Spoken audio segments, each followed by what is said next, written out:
अस्सलाम वालेकुम। हमारा तो बेसिकली टॉपिक है वो है इंट्रोडक्शन टू HTML5। इसमें अब हम जो देखेंगे वो हम देखेंगे HTML कोडिंग को देखेंगे।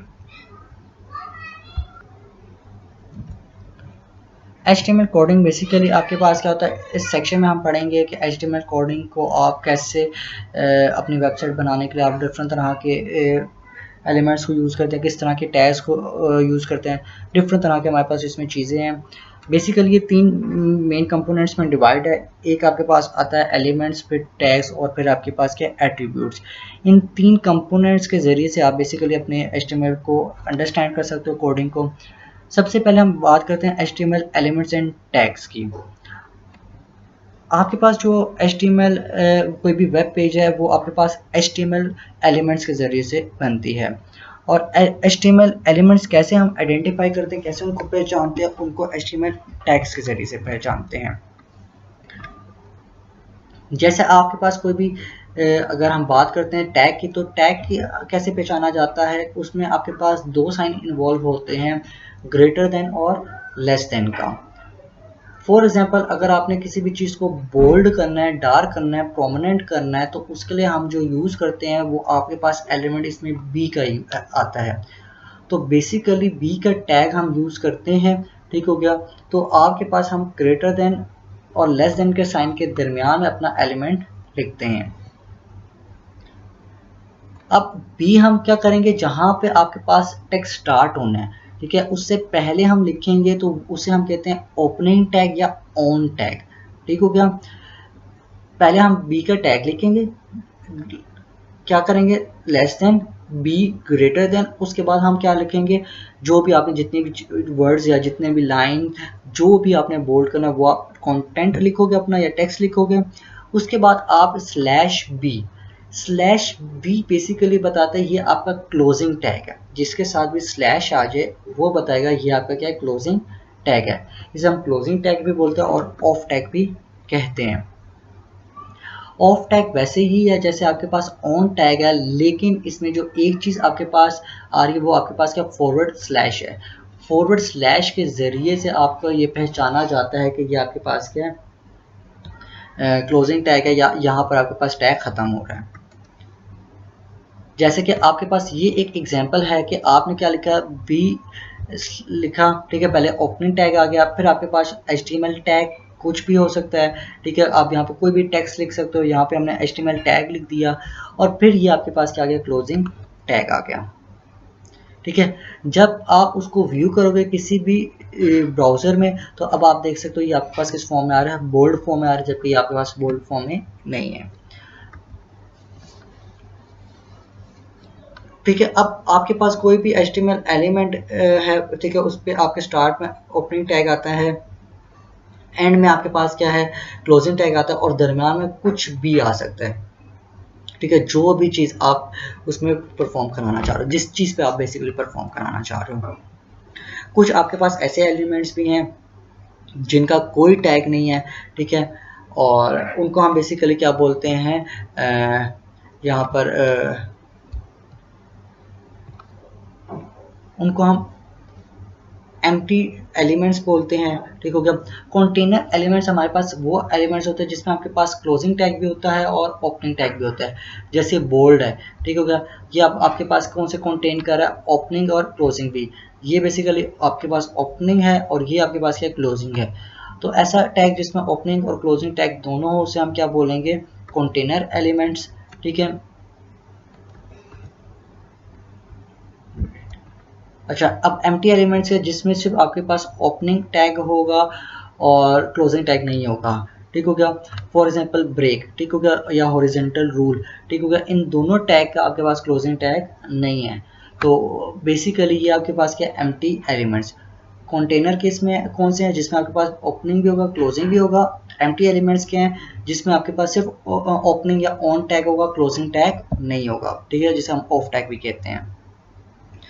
फिर आपके पास HTML के कुछ एट्रीब्यूट्स होते हैं जिससे आपके पास कुछ एक्स्ट्रा तरह की इंफॉर्मेशन आपको मिलती है किसी भी एलिमेंट के बारे में। वो आपके पास हमेशा ऑन टैग या स्टार्टिंग टैग है, ठीक हो गया, या ओपनिंग टैग है, उसके अंदर आपको लिखना होता है। ठीक हो गया। और उनके कुछ ना कुछ पेयर्स होते हैं, कुछ ना कुछ फंक्शनैलिटी वो परफॉर्म करते हैं, उसके कुछ रूल्स हैं, ठीक हो गया। टैग नेम और एट्रीब्यूट नेम आपके पास कभी भी केस सेंसिटिव नहीं होता। इसका क्या मतलब है, फॉर एग्जांपल जैसे कैपिटल में बॉडी लिखा हुआ है और स्मॉल में बॉडी लिखा हुआ है, तो ये दोनों बेसिकली क्या है आपके पास सेम, क्या है, सेम है, ठीक हो गया। मतलब बी कैपिटल लिखें या बी स्मॉल लिखें, इसमें कोई फ़र्क नहीं पड़ता, ये केस सेंसिटिव नहीं है। केस सेंसिटिव क्या होता है कि अगर आपने बी पहले कैपिटल लिखा है लेकिन बाद में आप जाके स्मॉल लिख रहे हो, तो वो इसको अलग अलग कंसीडर करेगा, एक इसको कंसीडर नहीं करेगा। तो आपके पास बेसिकली HTML कोड यहाँ पर आपके पास क्या कह रहा है कि केस सेंसिटिव नहीं है, आप जैसे मर्जी इसको लिख सकते हो, ठीक हो गया। एट्रीब्यूट्स जो है वो आपके पास हमेशा इनक्लोज होने चाहिए, किसमें, कोटेशन मार्क में, ठीक है।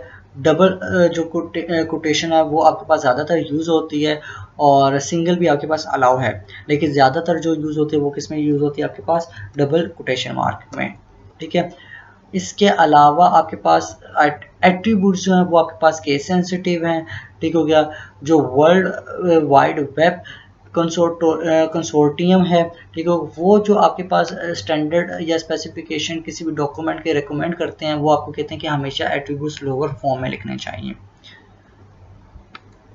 इसके अलावा स्पेसेस बिटवीन टैग्स जो है वो मैटर नहीं करती, आप जितनी मर्जी स्पेस दे दो कोई फ़र्क नहीं पड़ता, ठीक होगा। जैसे अगर आप बोल्ड टेक्स्ट देखें तो आपके पास जैसे इसमें इतनी स्पेस नहीं है, जबकि यहाँ पे बहुत ज़्यादा स्पेस गिवन है, ठीक होगा। इसी तरह इसमें आपके पास क्या आ रही है, स्पेस आ रही है, तो स्पेस मैटर नहीं करती, जितनी मर्जी आप स्पेस दे सकते हो, ठीक है। अब जो टैग्स हैं जिसमें आपके पास स्पेस आ रही है विद इन अ टैग, ठीक है, वहाँ पे हमारे पास किस में आ रही थी, जो दरमियान में हमारे पास डाटा जितना भी लिखा हुआ है, ठीक है, वो मैटर नहीं करता। लेकिन अगर आप टैग्स के दरमियान में स्पेसिस दोगे तो वो कभी भी सेम कंसीडर नहीं, वो कभी भी सेम कंसीडर नहीं करेगा, हमेशा उसके लिहाज से क्या डिफरेंट ही है। जब भी आप टैग लिखो तो वहाँ पे आप कोशिश करो कोई भी आपके पास स्पेस ना हो। तो इस फॉर्म में आपको डाटा नहीं लिखना, जो आपके पास बेसिकली ये फॉर्म आपके पास शो हो रही है, ठीक हो गया। एलिमेंट्स आपके पास नेस्टेड हो सकते हैं, एक के अंदर दूसरा टैग भी आ सकता है, हो सकता है जैसे ये correct order of a tag है, अब आप चाहते हो ये बोल्ड भी और अंडरलाइन भी हो, तो जब दो चीज़ें आपने करवानी है तो वहाँ पे आपको हमेशा नेस्टेड यूज़ करना पड़ेगा। तो पहले हमने बोल्ड किया, फिर हमने अंडरलाइन का टैग लगाया, अब जब क्लोज करेंगे तो उसको उल्टा लेकर चलेंगे, पहले हमने बोल्ड किया फिर अंडरलाइन किया, तो अब इसका ऑपोजिट क्या होगा, पहले हमें क्या करना पड़ेगा, अंडरलाइन को क्लोज और फिर बोल्ड को क्लोज करना पड़ेगा। तो ये नेस्टेड क्या है कि आपके पास बोल्ड के अंदर क्या आ रहा है, आपके पास अंडरलाइन का टैग आ रहा है। इसके अलावा आपके पास इनकरेक्ट फॉर्म क्या है कि आप पहले बोल्ड करते हो फिर अंडरलाइन करते हो, लेकिन आप क्या कर रहे हो कि क्लोज करते हुए पहले बोल्ड कर देते हो और फिर पहले क्या कर देते हो, उसके बाद क्या करते हो, अंडरलाइन। तो ये चीज़ गलत है, जो सबसे पहले आपने ओपन किया वो सबसे आखिर में क्लोज होगा। नेक्स्ट हम लोग बात कर लेते हैं आपके स्ट्रक्चर ऑफ HTML की बात कर लेते हैं। इसमें आपके पास बेसिक जो स्ट्रक्चर है उसमें आपके पास हेड और बॉडी को कंटेन करता है, ठीक है। हेड सेक्शन में आपके पास इंफॉर्मेशन होती है किसी भी डॉक्यूमेंट के बारे में, और बॉडी में जो है वो आपके पास पूरा वेब पेज एक आता है, जो भी इंफॉर्मेशन किसी भी वेब पेज में, चाहे वो टेक्स्ट फॉर्म है चाहे वो ग्राफिक्स फॉर्म में है। ये आपके पास एक बेसिक स्ट्रक्चर किसका आपके पास आ रहा है, किसी भी HTML डॉक्यूमेंट का।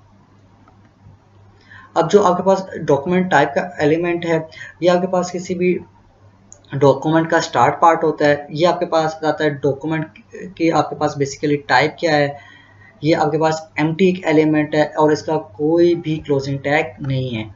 एम्प्टी एलिमेंट वही है जिसका कोई क्लोजिंग टैग नहीं है।